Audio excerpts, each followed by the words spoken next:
Okay, so hello learners, welcome back with this new lesson, and this is the case number 29. Joseph Shine versus Union of India 2018 का एक case है, very important act. That's why we are reading it. Okay, so see, this is the part of our series most reported judgment that transform India.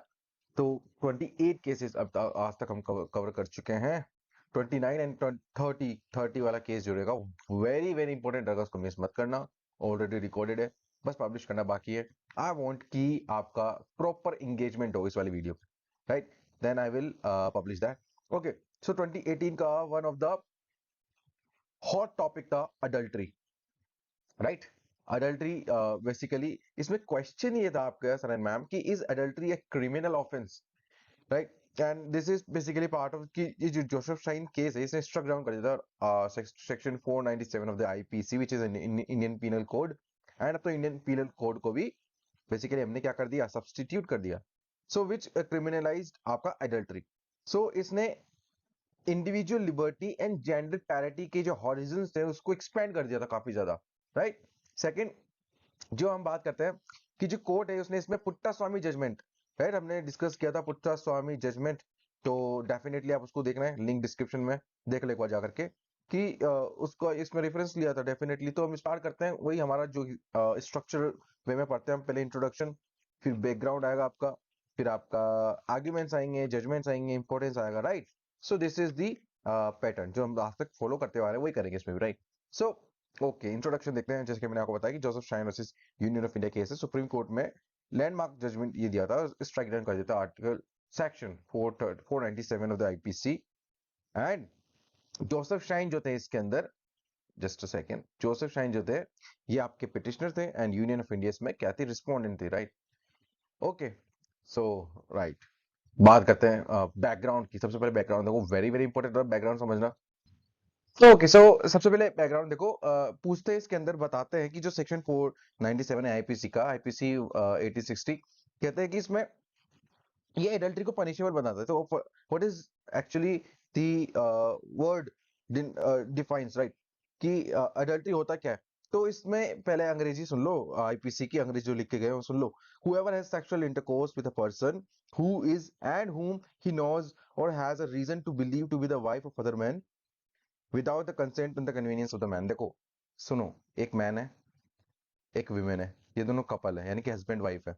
And there is an another man. Okay, so if the wife, okay यहाँ पे देखो ये wife है and ये husband है, ठीक है? बहुत ध्यान से समझना, ये कॉन्सेप्ट वेरी इंपॉर्टेंट है, ठीक है? ये अदर मैन है, कोई दूसरा आदमी है ये. सो अगर ये जो वाइफ है इनकी, इनका और ये जो अदर पर्सन है, ये ही they come into the sexual intercourse, right, without the convenience and the permission of this man, the husband, then it is a crime. and ये crime का criminal कौन होगा? basically adultery का यहाँ पर criminal माना जाएगा the other person, right?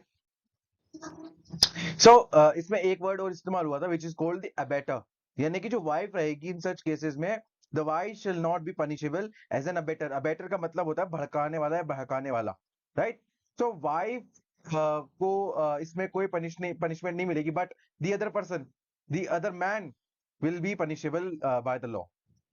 Okay, so इसमें कहा गया कि this is basically the law which is stated objective to protect the institution of the marriage. Okay, इनका मतलब था हम ये लॉ इसलिए लेकर के आ रहे हैं भाई कि इंस्टीट्यूशन ऑफ मैरिज जो है उसको प्रोटेक्ट करना है हमको, ताकि उसे the sanctity and the purity of the marriage can be hold. And इस वाले केस में पावर किसके पास रहेगी? The power goes to the basically power to prosecute for the adultery सिर्फ और सिर्फ हस्बैंड ऑफ द वीमेन. ये जो हस्बैंड है मिस्टर, वो इन्हीं के पास पावर है कि वो प्रोसिक्यूट कर दे इसको. So what are the condition कि हम इसमें ये मान ले कि the person has done the adultery. So इसमें पहला तो ये था कि जो अगर इस तरीके का ऑफेंस हो रहा है तो मैन जो विमेन के साथ या वाइफ के साथ, द अदर पर्सन वाइफ के साथ जो सेक्सुअल इंटरकोर्स में अगर इंगेज होते हैं तो उनको ये पता होना चाहिए कि या तो वो वुमेन मैरिड है या फिर उनका रीजन टू बिलीव होना चाहिए कि वो वुमेन मैरिड एक्चुअली, ठीक है? तो this is the most important fact कि person has to be aware about the situation of the women कि ये मैरिड है.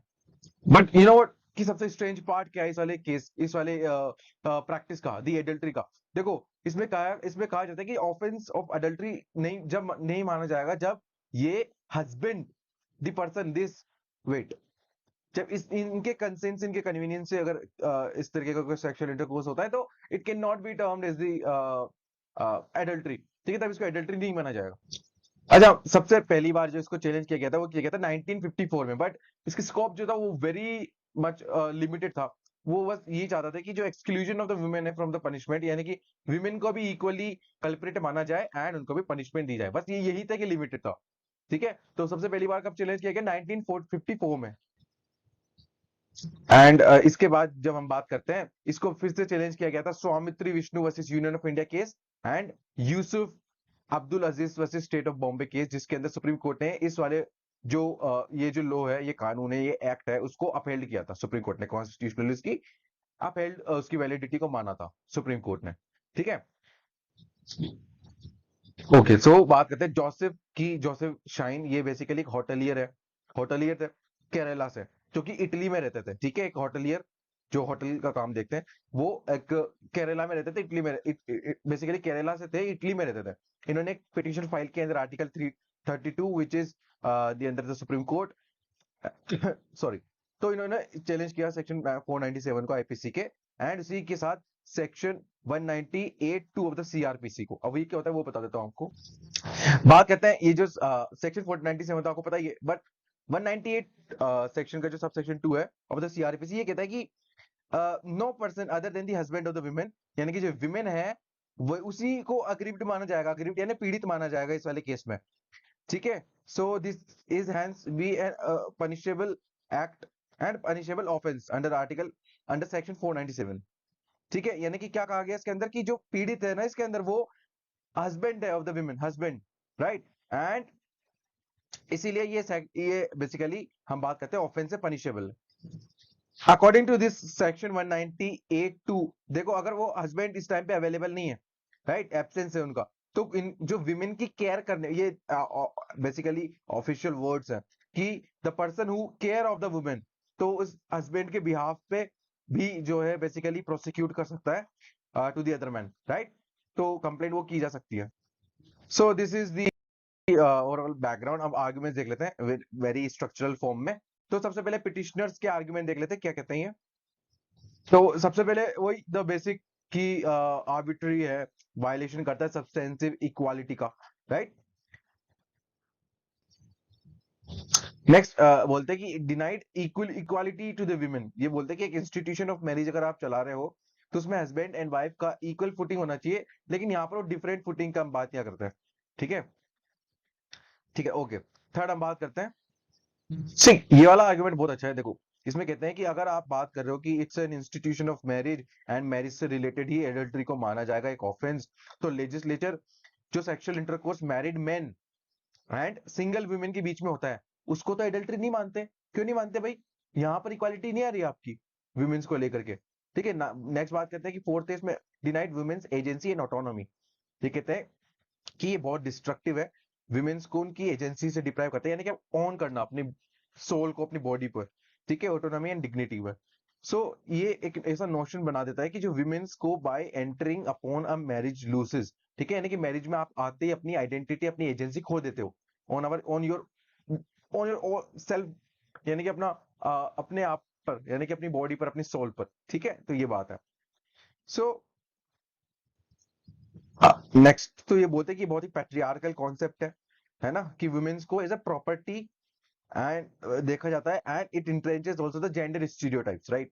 Sixth is basically it violates the right to privacy and article 21, which is a very basic, क्योंकि कुछ भी होता है article 21 definitely get affected. Absolutely. अब respondents को देख लो, आप रिस्पोंडेंट्स क्या बोलते हैं, देखो रिस्पोंडेंट बोलते हैं सर एंड मैम कि इट कि 497 को रहना चाहिए, सेक्शन को, एडल्ट्री को रहना चाहिए, because it basically it affects the breaking up of the family which is the basic and the fundamental unit of the society. ठीक है, तो सोसाइटी के वेलफेयर के लिए, सोसाइटी का खंडन ना हो उसको लेकर के हमको एडल्ट्री को रखना बहुत जरूरी है, ये कहना था रिस्पोंडेंट्स का।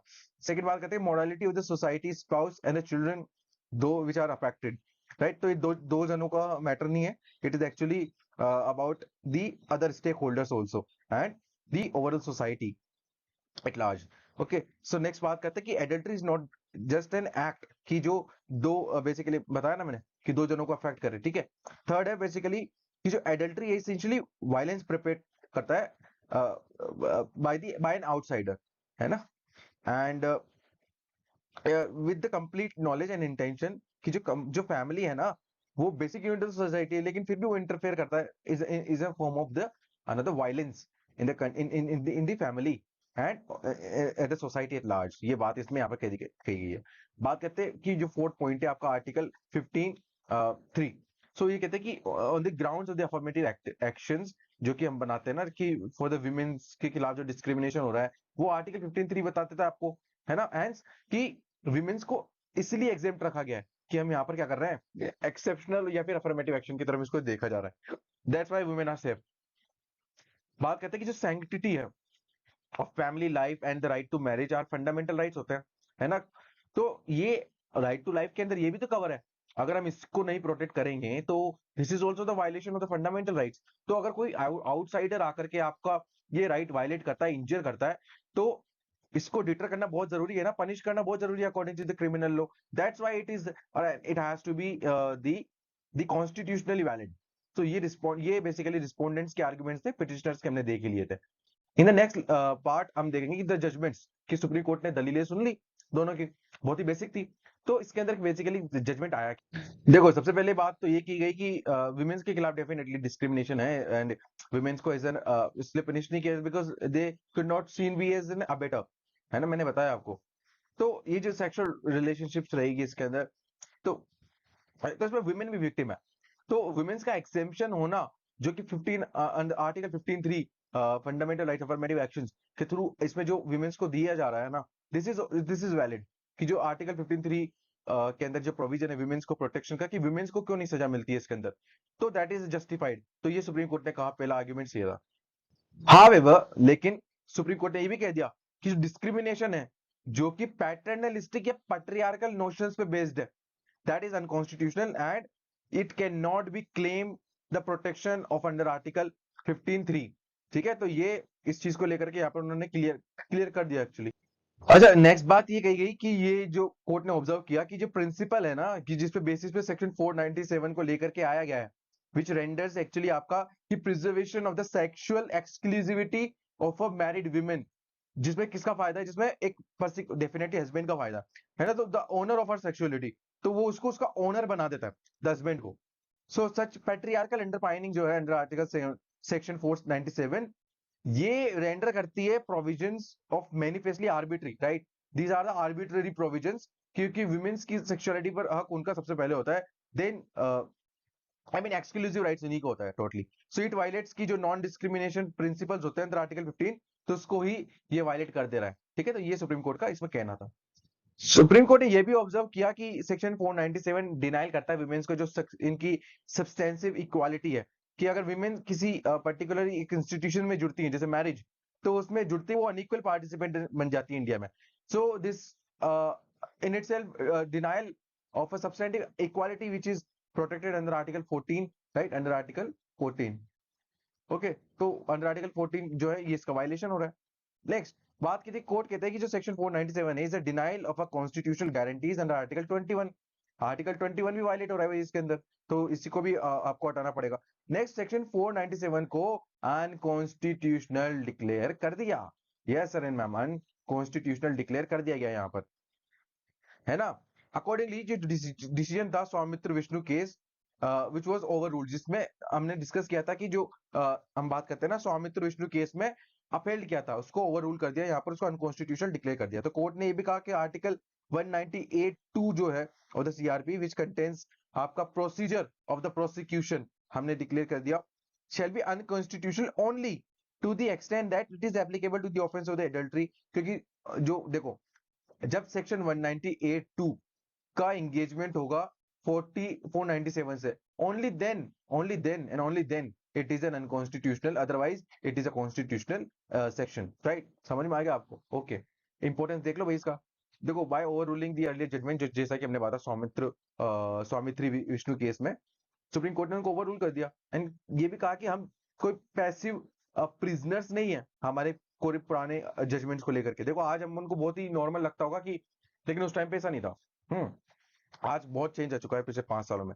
सो जजमेंट जो था is in tune with the expanding horizons of the fundamental rights and individual liberty and आपके जेंडर पैरिटी आप स्टैब्लिश करके दी इनको। So in the words of the then chief justice जो दीपक मिश्रा थे, उन्होंने एक बात कही थी यहाँ पर, और वो थी कि it's time to say that कि जो हस्बैंड है is not the master of a wife. ठीक है, हस्बैंड मास्टर नहीं है वाइफ के। तो ये बात कही गई थी उस then chief justice of India Deepak Mishra.